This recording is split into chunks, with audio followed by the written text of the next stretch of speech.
Beri nama pedang ini Naga Puspa. Selamatkan dia. Jangan sampai jatuh ke tangan pendekar berwatak jahat.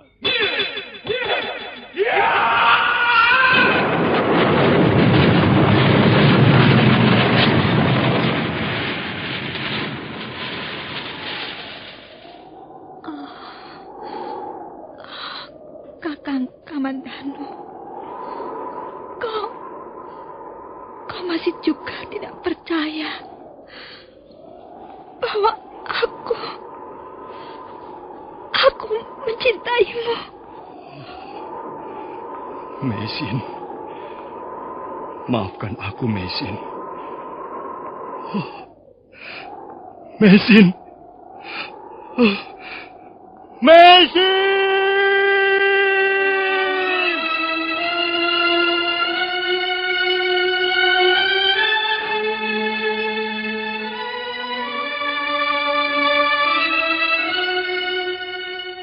Tutur Tinular.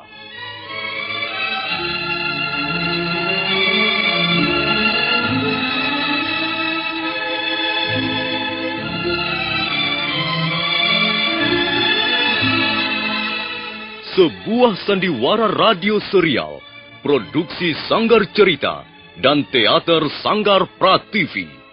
Sebuah kisah dengan latar belakang sejarah runtuhnya Singasari dan berdirinya Kerajaan Majapahit.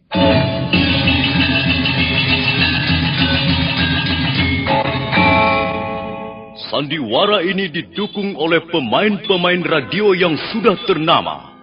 Ferry Fadli, Ivone Rose, dan Eli Ermawati.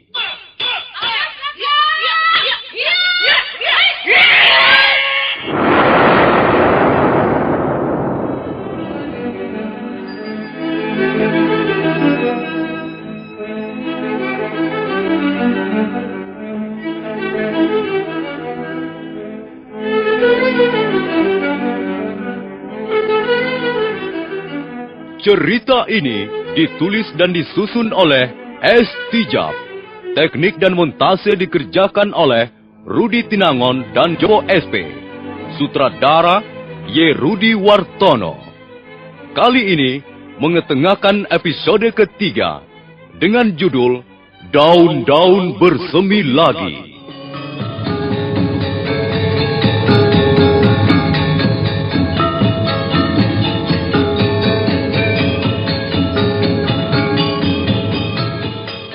Dalam seri yang ke-73 ini didukung oleh para pemain.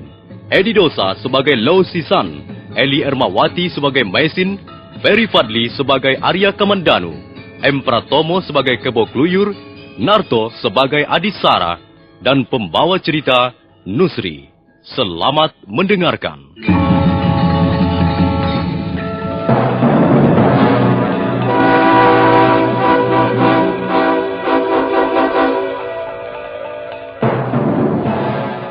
Kebo Kluyur dan Adisara terus melangkah ke arah Meisin. Setelah sepeminuman teh lamanya berjalan, mereka pun sampai di sebuah jalanan berbatu. Jalan itu menanjak dan kanan kirinya penuh ditumbuhi tanaman liar. Aku yakin sekarang kita bisa menangkap dua orang asing itu, Adisara. Menuju kemanakah jalan berbatu ini, Paman? Aku sendiri belum tahu.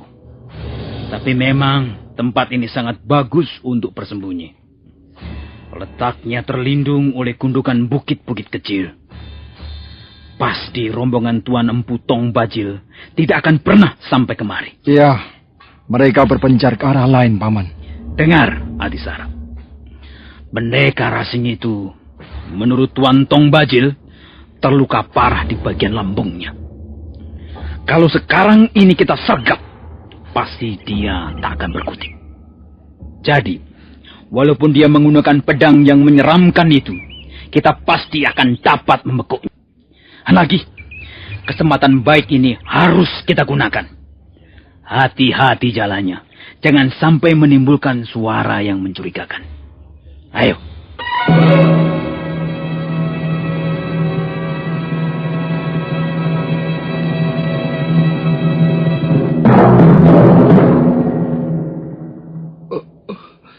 Sementara itu pendekar Lau sudah mulai sadar dari pingsannya. Dia mengeliat dan berusaha untuk duduk. Di mana Mesin? Mesin! Mesin! Aduh, lambungku seperti terbakar. Dan panasnya menjalar ke atas, memenuhi rongga dadaku.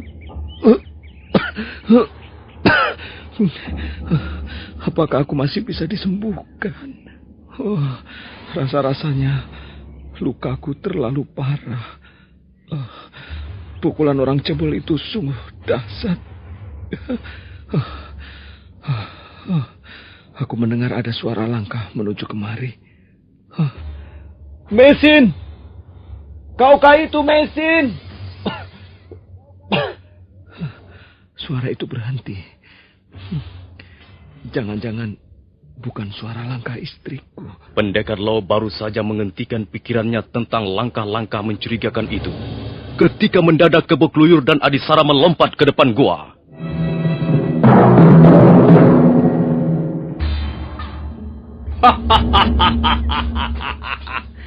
Lihat, Adisara. Benar bukan dugaanku? Pasti mereka bersembunyi di sini.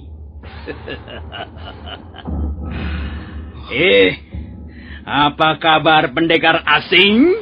Kalian pasti orang-orang yang mengejar kami. Hah? Iya, benar. Dan sekarang kamilah yang akan menangkapmu. Apa yang akan kulakukan? Apakah aku bisa mengadakan perlawanan kalau mereka nanti menyerang? Paman Kebo Kluyur. Iya. Agaknya lukanya itu benar-benar parah, Paman. Itu lebih bagus. Kita tidak perlu susah payah untuk membekuknya, bukan? Tubuhku merasa lemah sekali. Dan rasa sakit di lambungku semakin menyengat. Rasanya aku tidak akan mampu lagi untuk bertempur melawan mereka. Orang asing. Kami tahu lukamu itu cukup parah. Karena itu, kami sarankan agar kau dengan sukarela menyerah. Kami tak akan membunuhmu. Bahkan kami tak akan menyakitimu. Menyerah? Apakah aku harus menyerah? Tidak. Aku akan melawan. Aku harus melawan apapun yang akan terjadi. Lihat, Paman. Dia masih mencoba untuk berdiri, Paman. Dia tak bisa berbuat apa-apa lagi. Hanya dengan kemampuan berdiri sempoyangan seperti itu, dia justru akan membuat lukanya semakin berat. Apa yang kalian inginkan dariku? Cepat katakan. Kalau kau ingin agar aku menyerah, maaf, aku tak bisa memenuhi keinginan kalian itu. Jadi kau yang sudah setengah mampus itu masih mau melawan? Gila! Pendekar asing ini benar-benar gila Adisara. Tapi justru kegilaannya itulah yang membuatnya lebih celaka. Ayo Adisara, sergap dia! Iya! Aduh!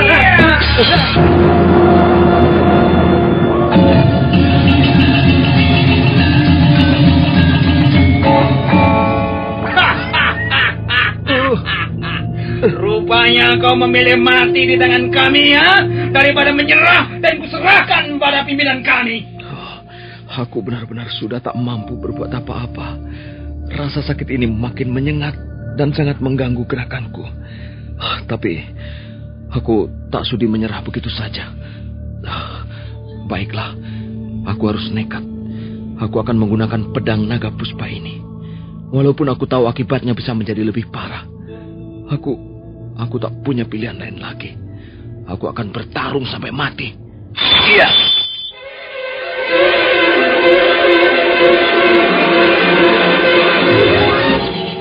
Awas, Paman. Dia masih berusaha melawan dengan pedangnya itu. Awas! Orang ngajar, pendekar bandel. Dia pikir kita akan takut menghadapi senjatanya itu, ha? Ayo, Adisara. Dia sudah sekarat. Dia sudah tak bisa berbuat banyak dengan senjatanya itu. Mari kita gempur bersama-sama. Yeah!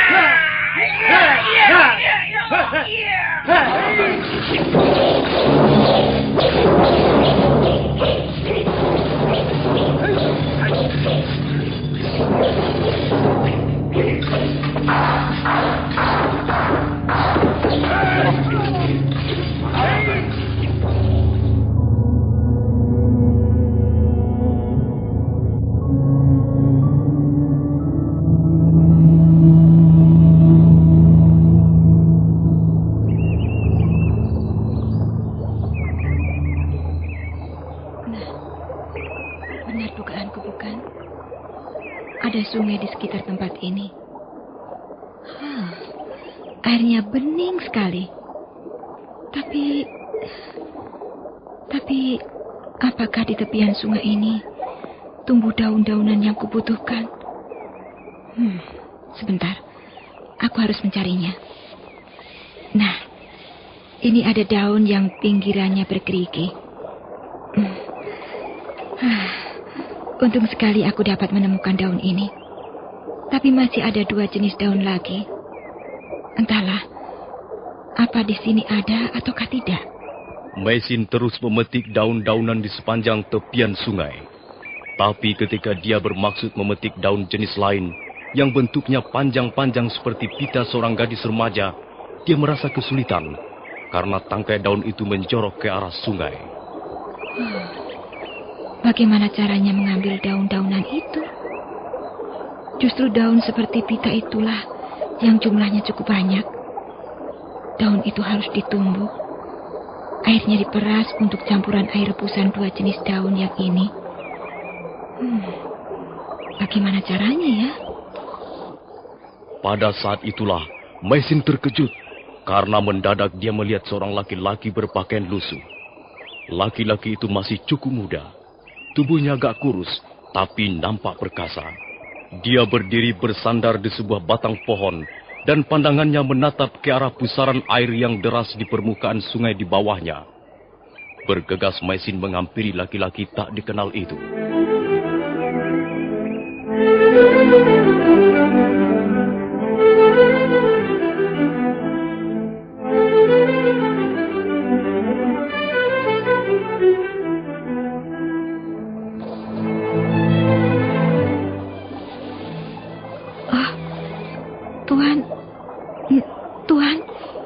Apakah yang Tuan kerjakan di situ? Bolehkah saya mengganggu sebentar? Tuan, saya membutuhkan daun yang panjang-panjang di tepi sungai itu, yang bunganya berwarna ungu terong itu. Dapatkah Tuan menolong saya mengambilkannya? Saya sangat membutuhkannya untuk ramuan obat. Dia diam saja, tak menjawab. Bahkan menoleh pun tidak. Dia hanya menatap ke arah pusaran air di bawahnya. Ada apa dalam pusaran air itu? Apa yang dilihatnya dalam pusaran air itu? Tuan, apakah Tuan tidak mendengar suara saya? Lihatlah pusaran air itu. Iya, saya sudah melihatnya sejak tadi. Ada apa dengan pusaran air itu? Saya tak dapat melihat apa-apa kecuali air yang berputar-putar. Kemudian berpencar dan hilang di sebelah sana. Jadi kau melihat pusaran air itu? Tuan, saya membutuhkan bantuan Tuan. Sudikah Tuan menolong saya? Kau melihat pusaran air itu. Tapi kau tak akan melihat apa yang kulihat di dalamnya. Saya tidak mengerti apa yang Tuan maksudkan. Pusaran air itu terbentuk oleh air yang mengalir dari sebelah hilir. Air itu lalu berputar-putar. Mungkin karena di dasarnya ada relung-relung sungai yang dalam. Air itu terus berputar. Kemudian berpencaran dan lenyap di sebelah sana. Tapi pusaran itu datang lagi. Berpencar lagi. Hilang lagi. Datang lagi. Datang lagi. Begitulah sejak sungai ini terbentuk. Maka pusaran air itu pun sudah ada. Sungai ini adalah garis kehidupan manusia. Dan pusaran air adalah gelombang jiwa manusia yang tengah bergolak. Apakah kita bisa menghindari pusaran air ini? Bagaimana menurut pendapatmu? Tuan, Saya tidak mengerti apa yang Tuan maksudkan. Saya tidak memahami perkataan Tuan. Pikiran saya sedang kacau. Siapa kau ini? Dan apa maksudmu datang kemari? Nama saya Maisin. Saya datang ke tempat ini untuk mencari daun-daunan. Untuk apa daun-daunan? Untuk ramuan obat luka dalam. Suami saya terluka parah. Dia sekarang terbaring dalam sebuah gua kecil, tak jauh dari sini. Jadi kau sedang merawat luka suamimu itu? Iya. Saya sudah menemukan 2 jenis daun yang saya butuhkan. Tinggal 1 jenis lagi. Tapi saya tak bisa mengambilnya. Daun itu letaknya menjorok ke tengah sungai dan sulit untuk mengambilnya. Daun apa itu? Saya tak tahu namanya. Itu daun yang panjang-panjang dan bunganya berwarna ungu terong. Dapatkah kau mengambilkannya untuk saya? Apakah kau ingin menunjukkan bahwa kau seorang istri yang baik? Seorang wanita yang setia? Saya tidak tahu apa maksudmu dengan pertanyaan-pertanyaanmu itu. Mestinya kau menunggu suamimu yang terluka. Mengapa kau tinggal dia sendirian? Saya tak bisa tinggal diam. Saya harus berusaha mengobati lukanya. Tapi bagaimana kalau suamimu itu sakitnya bertambah parah dan tidak tertolong lagi? Sementara kau berada di tempat ini. Tidak. Itu tidak akan terjadi. Suami saya pasti akan sembuh. Sudahlah. Kau bersedia menolong aku atau tidak? Kau jawab dulu pertanyaanku tadi. Kalau jawabanmu memuaskan, aku akan menolongmu. Pertanyaan yang mana? Apakah kita bisa menghindari pusaran air dalam sungai kehidupan ini? Aku tidak tahu. Kau ngaco. Kau hanya mempermainkan aku. Baiklah. Aku akan memetik daun-daunan itu dengan tanganku sendiri. Tunggu. Lihat pusaran air di bawah itu. Kalau kau terjatuh ke dalamnya, kau tak akan bisa muncul lagi ke permukaan. Pusaran itu sangat keras. Aku akan berbuat apa saja demi kesembuhan suamiku.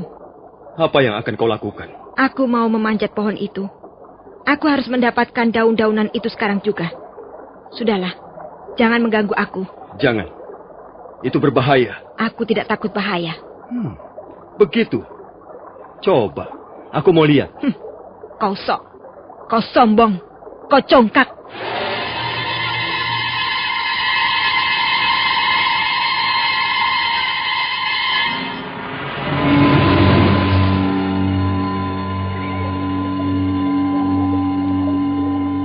Maisin segera melompat dan berlari ke arah pohon yang dimaksudkan.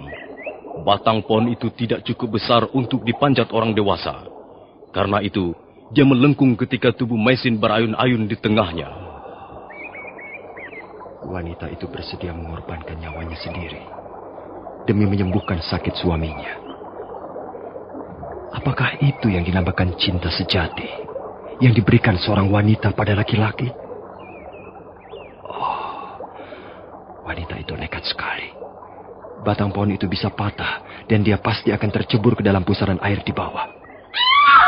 Nah, apa kataku? Pohon itu pasti akan patah.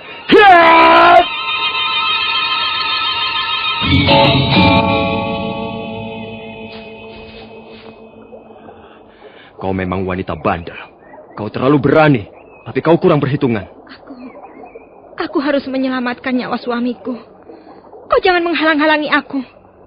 Aku berterima kasih sekali karena kau telah menyelamatkan aku.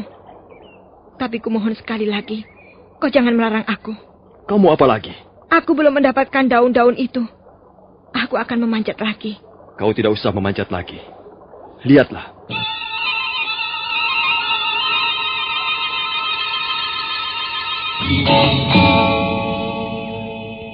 Maisin terkejut begitu melihat tangan laki-laki itu sudah penuh pucuk-pucuk daun yang dimaksudkan. Rasa herannya masih belum habis melihat kecepatan gerak laki-laki itu ketika menyambar tubuhnya hingga tidak terjatuh ke dalam pusaran air. Dan sekarang dia menjadi lebih heran karena rupanya sambil menyambar tubuhnya, laki-laki kurus itu masih sempat menjambret beberapa tangkai daun yang dimaksudkan. Orang ini tentu memiliki kemampuan ilmu yang tinggi. Mudah-mudahan saja dia bukan berasal dari kelompok Empu Tong Pacil. Ini, ambillah. Apakah masih kurang? Tidak, Tuhan. Cukup. Ini sudah cukup banyak. Bagaimana saya harus berterima kasih pada Tuhan? Dengan menjawab pertanyaanku tadi, apakah manusia bisa menghindari pusaran air dalam sungai kehidupan ini?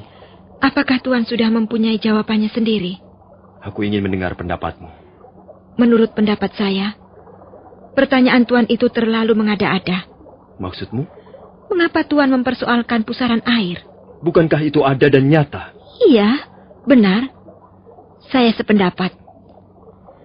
Dalam sungai kehidupan yang abadi ini, banyak terdapat pusaran, jeram, arus, batu-batuan, riak air, relung sungai yang dalam.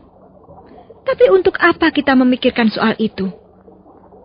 Semua itu sudah ada sebelum kita dilahirkan. Setelah kita dilahirkan, dan setelah kita semua ini lenyap kembali ke dalam dunia yang menjadi asal-usul kita. Nah, mengapa kita harus memikirkan apa yang tak patut kita pikirkan? Bukankah itu akan membuat kita susah sendiri? Ya, barangkali jalan pikiran saya ini sangat sederhana. Saya hanya meyakini satu hal. Ialah setiap kesulitan pasti ada jalan keluarnya. Saya hanya membutuhkan semangat untuk berusaha, untuk bekerja, untuk berbuat sesuatu yang bermanfaat. Itu saja. Bagaimana? Tuhan puas mendengar jawaban saya ini? Oh, iya. Jawabanmu membuka lembaran buku pengertian baru dalam kehidupanku. Terima kasih. Sekarang saya harus segera kembali. Terima kasih atas pertolongan Tuhan. Silakan. Mudah-mudahan usahamu berhasil. Hei, mengapa kau masih berdiri di situ? Apakah Tuhan tak ingin melihat suami saya? Baiklah. Kau berangkat dulu. Aku juga mempunyai sedikit pengetahuan tentang ramuan obat-obatan. Aku akan mencari daun-daunan dan akar pohon. Siapa tahu suamimu dapat disembuhkan dengan ramuan obat buatanku. Terima kasih. Ternyata Tuhan adalah seorang yang baik hati. Berangkatlah dulu. Nanti aku akan menyusul.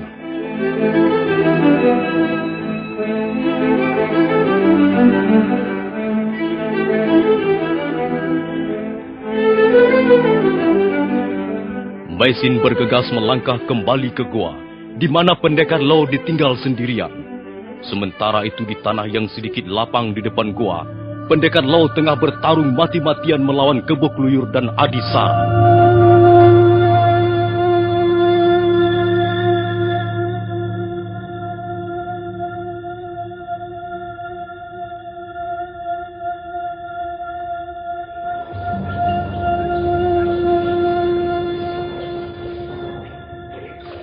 Pendekar Lau nampak kewalahan menghadapi dua pendekar yang terus memberondongnya dengan serangan silih berganti.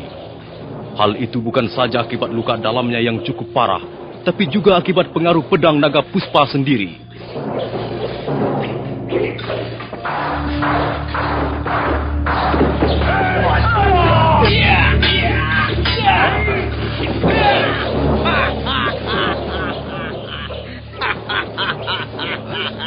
Adisara, lihat! Dia sudah semakin parah. Lihat, gerakannya sudah semakin lambat, seperti babi kekenyangan. Pedangnya semakin kuat. Getarannya menyedot habis sisa-sisa tenagaku. Dia sudah sekarat, Paman. Iya, dia pasti binasa di tangan kita. Ayo, kita gempur sekali lagi. Dia pasti mampus.